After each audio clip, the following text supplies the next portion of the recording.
morning, good afternoon, depending on where you've been, where you are, where you're tuning in. Happy to have you participate on this podcast. This is the final podcast of the series, Law, It's a Business, for this year with Equa Marketing. I don't know about you, but I always start off by asking a simple question about, you sign up for a podcast or webinar and you're promised that you're going to get all this information, and you're 20 minutes in and the presenter is still just talking about themselves, and you kind of get a sinking feeling in your stomach, and then you think, what am I doing here? I'm wasting my time. And more than not, you are wasting your time because the person is just talking about themselves and trying to sell something. This is not about that. As a coach, I freely give information away. So you can rest assured that you're not going to be sold anything in the next hour or less. But I will encourage you to make the most out of this. And if you're tuning in live, ask as many questions as you want. You can interrupt me. I will pause at the end of each section, and I will, again, pause at the end. But if you have a question, please feel free to raise your hand in the browser window, and I will address them. If you're not watching live, if you're tuning in later, you can still post questions on the Equa Law Water Cooler website, and I will get back to you. So I chose this image because when I think of succession planning, I think of passing the torch. Right? One of my thoughts is passing the torch. The other one is cashing out. So it can be win-win. I'd like to take a moment to thank Equa Marketing for the incredible marketing and promoting of this Law Water Cooler series. Although it says there is one on January 7th, that is not going to happen. So this is the last podcast for this year of this series. I would also like to thank Lila Stone, who is online with me right now as the facilitator of this podcast. Lila has been great to work with. Professional, and probably couldn't do this without her. So thank you, Lila. Chime in? You're very welcome. It's been a pleasure doing this series with you. I'm glad you chimed in. Okay, so before we get started, I want to just take a poll for a minute. So by using the hand icon, how many of you currently own or run a small law firm? You can just type that in, hit the hand icon, raise your hand. Okay, great. And how many of you are solo practice lawyers looking to retire in the next few years? Okay. And how many of you are the managing partner of a larger firm?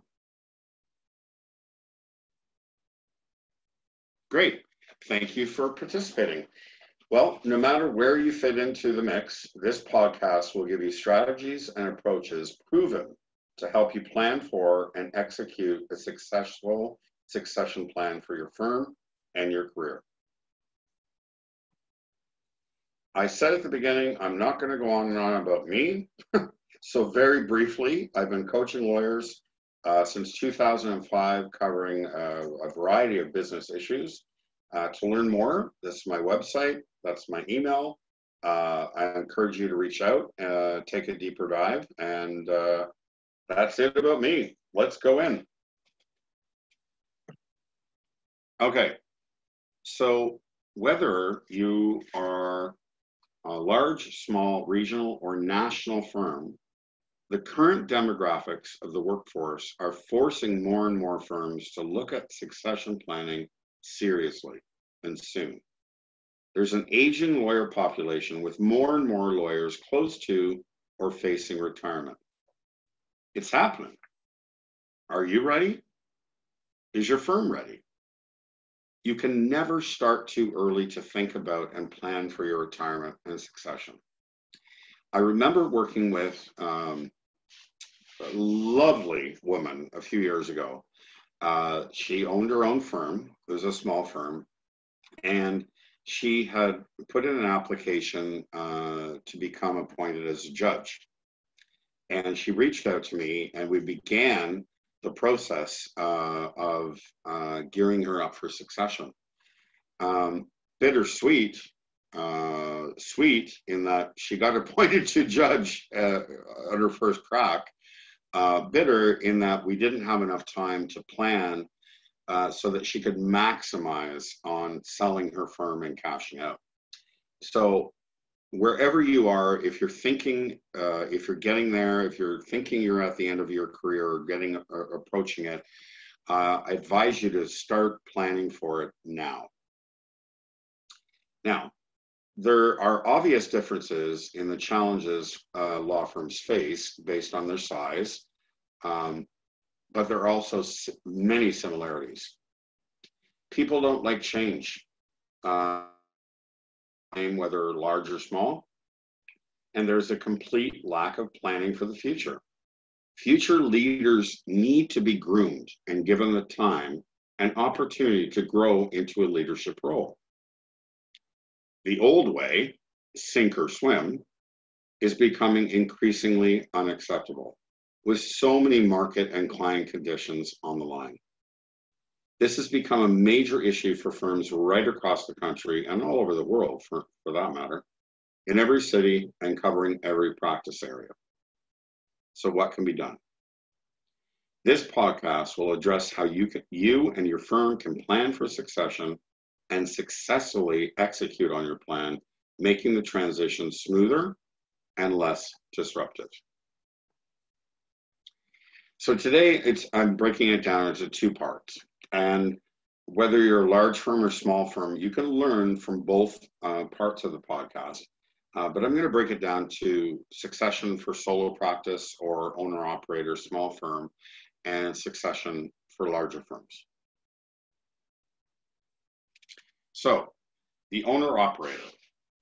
Well, let's face it. This is your baby. You've poured blood, sweat, and tears, thousands of hours, and your heart and soul into building your own firm. Does it make sense to close the door and walk away without some reward? For example, a payout for all of your hard work. Unfortunately, I see and hear about lawyers just walking away from the practice or firm all the time. The main reason for this is that they didn't plan for retirement or succession.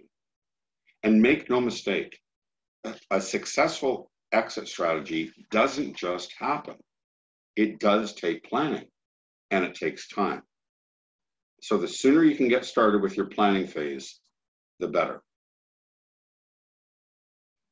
So in the first part, solo practice, small firm, I'm going to be covering the following topics. However you envision selling your firm, the steps I will take you through will allow you to fully maximize the time and effort you have put in over the years building your firm so that you can realize the most revenue at the cash out phase. I have literally known lawyers who after 35, 40 years of a career, shutter the doors and walk away. And I find that very unfortunate. So I'm going to go over the timeline. Increasing the value of your firm, branding, getting the right people, training and coaching, offering non-equity, then equity, selling your firm, and your exit plan.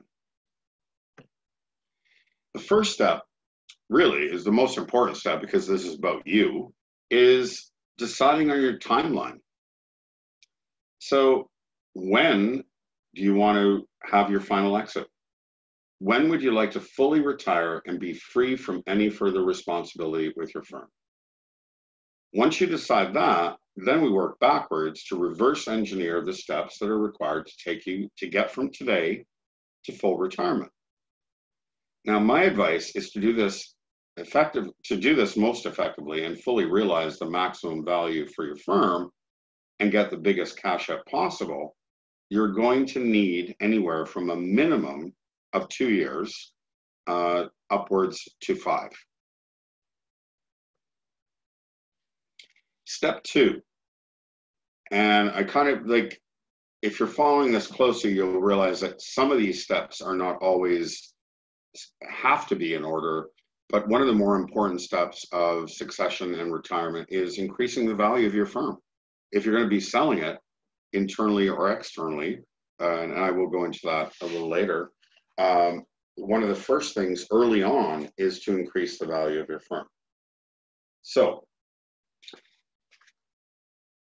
the first way you can increase the value of your firm is to create a culture of business development.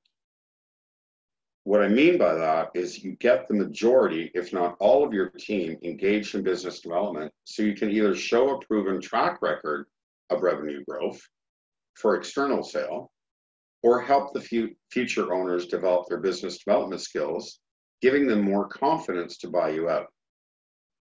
It also goes to prove that you're not the only rainmaker at the firm. A BD culture has been established with a proven revenue record. With a solo practitioner or small firm owner goes to sell their firm, there's always the concern from the buyer that the business development will dry up with their exit. Another way you can increase the value of your firm, and make it more attractive to sell is to embark on a rebrand. Very likely, you have been using your own name or names with other partners for the firm. That's not very attractive to other buyers. If I'm Mike, I don't want to buy Bob LLP. So take that step out of their hands and do the rebrand before you put the firm up for sale. Just one more thing your buyer doesn't have to worry about. Consider something more progressive. This has been trending over the past several years. Newer firm names more resemble a corporate brand that speaks to your offering, geographical location, and/or your target market.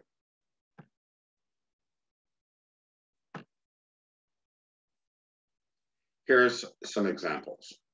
Summit Law Group, Peak Law, the Venerable Law Group, Valiant Law, Ace Law, Alliance Law Group, the Logical Network. I think you get the idea.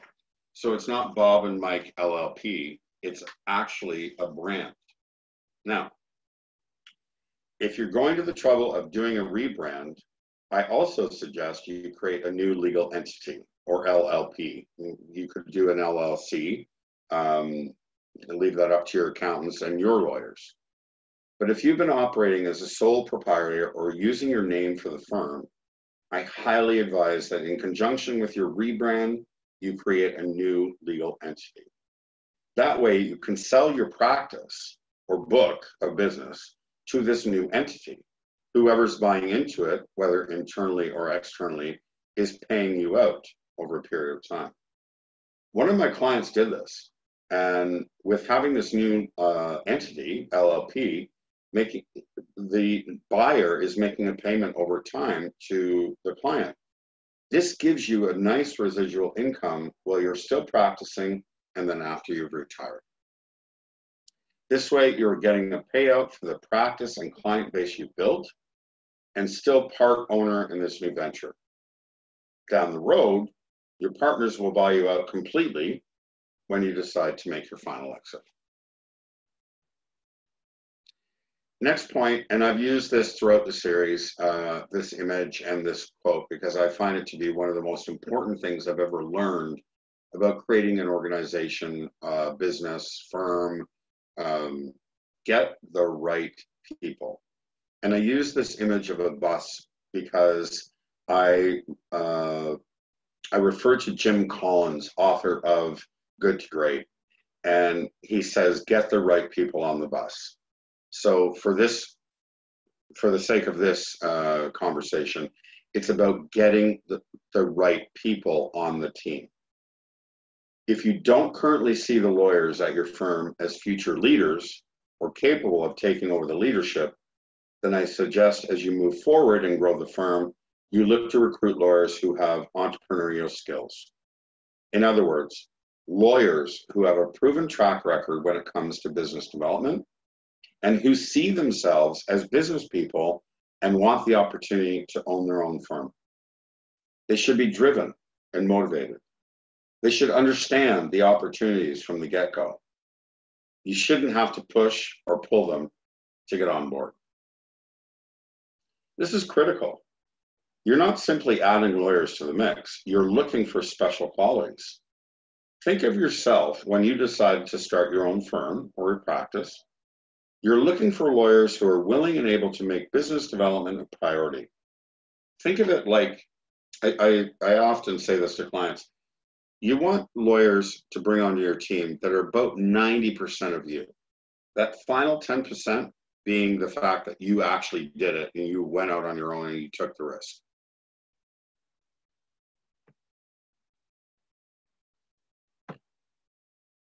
The next thing you want to do when you get the right people is provide them with amazing training and development. You want to do everything you can to create, encourage, and develop a culture of BD. Be prepared to put in some time mentoring your people and grooming them to take the helm. This will mean at some point starting to involve them in the business issues or the business decisions of the firm. Doing this will also go a long way to showing them what's possible and what a great opportunity this will be for them to take over. Consider bringing in outside help. I'm not going to pitch myself, not just me, but other people, consultants, coaches, whatever. You do the legal mentoring and have other people on the business side providing support.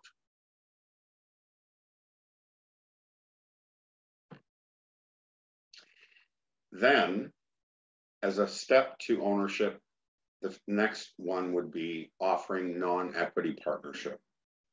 So you're offering your associates, the appropriate ones, not everyone, a non-equity partnership. This is the time to start requiring more responsibility as the grooming process begins. Have your lawyers more involved in hiring, onboarding, training, business development, marketing, and mentoring. Look for leadership tasks that you can get off your plate and delegate so you can begin easing out of your leadership role and pass more obligations and responsibilities to the next generation.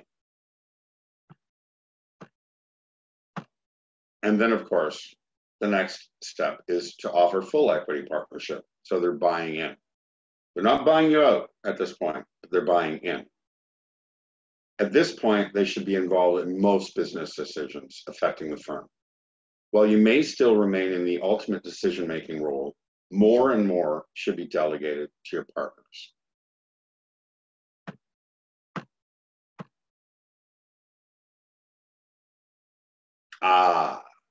Selling. So, you may not know, if you're just starting to think about it 2 years out, 3 years out, 4 years out, you may not know what the ultimate selling strategy will be. But I would give you this. There's basically two options. The first is to externally sell. So an outside lawyer, maybe they're new, they're growing their practice, they're building, they want to buy a book of business, and so you sell externally. The other option is to sell within. Either way, and this is why I recommended at the outset to increase the value of your firm by building your team, getting everyone on board for business development. If you sell externally, the value of your firm has been increased. Proven track record, it's not just you doing business development, it's your whole team. If you sell internally, you've helped develop the skills necessary to run the firm going forward.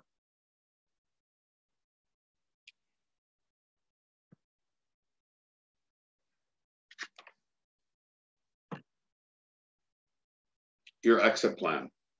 I chose the sunset on purpose. Like the torch at the beginning, you're walking off into the wild blue yonder, maybe fast, maybe slow, maybe over time.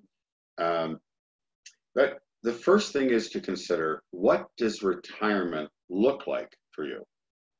Will you leave altogether or remain as a mentor, still guiding, but not leading the direction of the firm? At this point, my advice is that in your partnership ownership agreement, you negotiate it so that you continue to take a draw, but only work part-time. You're not in the office full-time. You are available for advice and support, but from a distance as a mentor. Depending on your ultimate retirement goals, which you determined at the outset, the timeline for this could be anywhere from 6 months to 2 years. I'm currently working with a client that it's December 3rd today, and he wants to be walking out of the office for the final time at the end of July. So he's chosen 6 months. Depending on your situation, the staffing level, where you are in the planning stage, it could be up to 2 years. While your partners have bought into the firm and you remain part of the ownership, you are no longer the managing partner and remain in name as a mentor and advisor. This may include some interaction with clients to keep the relationship strong as you allow your partners to nurture those client relationships and eventually take on the management of them. This will provide you with an ongoing income in addition to what you will take in from selling to your partners. And it gives your partners reassurance that you will support them until they're ready to take the reins. That is what is referred to as transition. So for solo, practice, and small firm, that is the end of that session. Are there any questions? Yes, I do have one. I'm curious, if you have found a partner, they've bought into your practice, but something happens, it's just not working. What are your options? That can really derail you. You always ask the tough questions, but I like tough questions. Well, nothing is set in stone. If you go down the path, you bring in a partner, you've signed an agreement, you're going down the path of the planning and it doesn't work, you can exit. And for whatever reason, like part of it's going to be, and let's face the facts, part of it's going to be legacy, your ego, it's your name. You're going to want to make sure that you're leaving it to someone who's going to take care of the clients and be as professional as you were. So if you go down that path and they're not the right person, you can exit. Okay. And I would suggest you do if that's the case. Okay, thank you. Okay, so we're going to go into the larger firms. And of course, I mean, maybe I was lazy when I picked this slide, but a big, tall building.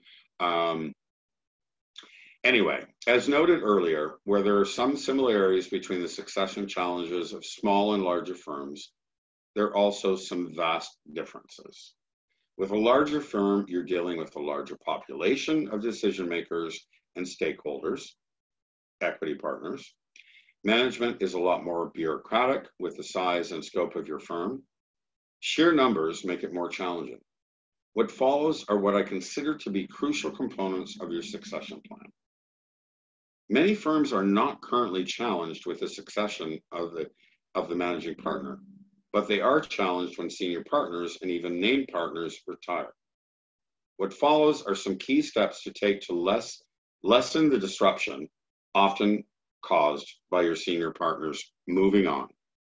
So, to be clear, not just the managing partner, but senior named partners with a huge book of business, either retiring or leaving for other reasons. What follows are steps that you can take for all of those categories. So, again, the outline for this section: current client relationships, creating a BD culture, which is the same as the small firm, recruitment, clear-cut, qualities of your next leader, where do you find them, coaching and mentoring, transition, and your exit.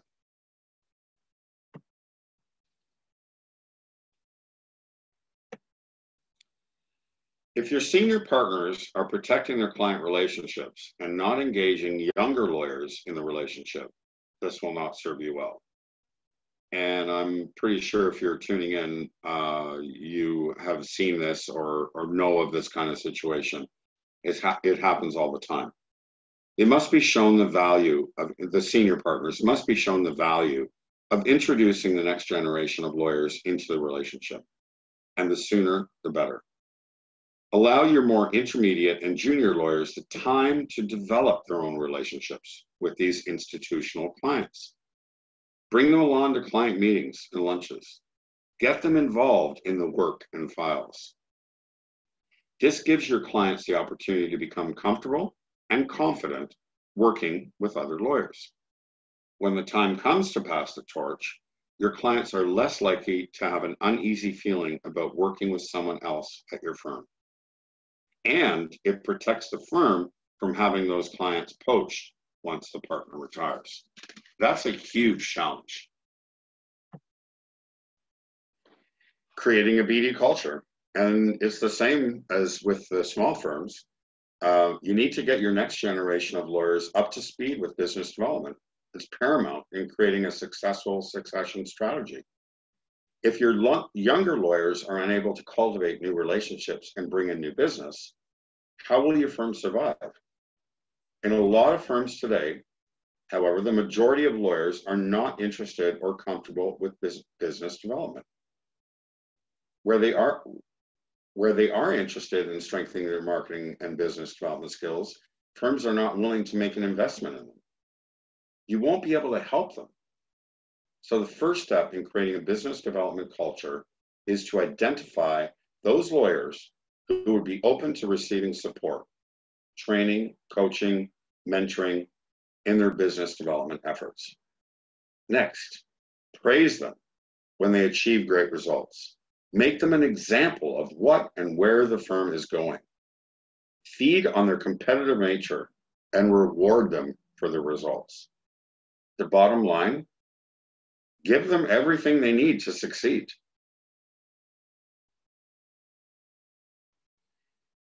Now, recruitment. You must be relentless in your recruitment efforts. Having worked with all types, sizes, and cultures of firms across Canada, I can tell you with certainty, there are lawyers out there who get it. You will want to adjust your recruitment strategies to fill the holes where others have moved on and get the right people on your team. Jim Collins also says in Good to Great, I'm a big fan, it's one of my favorite books. Let's take the time to make rigorous selections right up front. If we get it right, we'll do everything we can to try and keep them on board for a long time. If we make a mistake, then we'll comfort the fact that we can get on with our work and they can get on with their lives. That's a very important quote. And over the years, I've learned more and more that getting the right people and getting them in the right roles is paramount.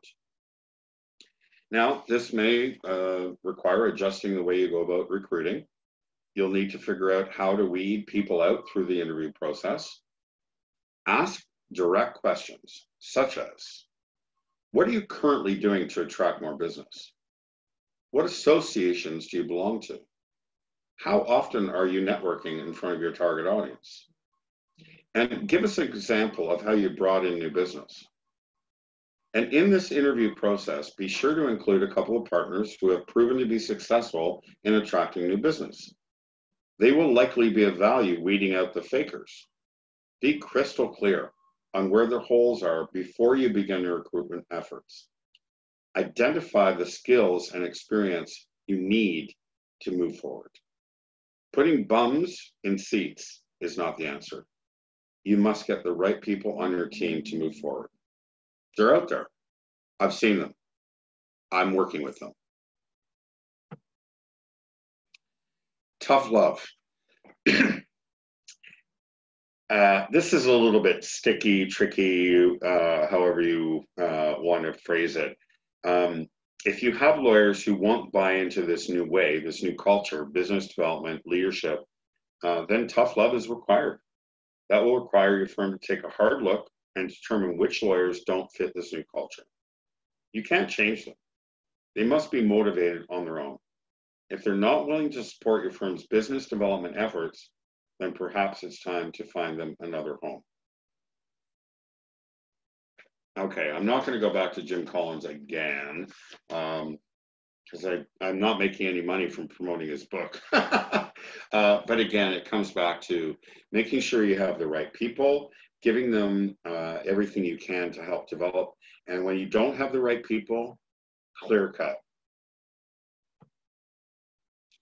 So you're looking for your next generation of leaders. Successful leaders require skills to formulate and articulate a shared vision for the firm, lead the fight for constructive organizational change, empower and develop lawyers and support personnel, work collaboratively with the management team, develop problem-solving and multiple options thinking skills, make tough decisions, establish both firm goals and performance goals for all lawyers and support personnel, seek input from others while coaching and developing others, confront and deal directly with internal and external client conflict and communication problems. Whoa, and I'm running out of breath. That is a tall order. Lawyers in leadership positions who have vision are able to build consensus, strengthen their teams, and lead change and action. These attributes you're looking for in the next generation of lawyers and leadership, they're soft skill qualities that reinforce what you say and support your desired actions. Basically, it comes down to an ability to connect. And being a politico, I use an analogy with politicians. Policies aside, platform aside, when you go to vote, you are usually drawn to someone because of their ability to connect to you, influence you, persuade you. This ability to connect can lead to their having influence over you and others.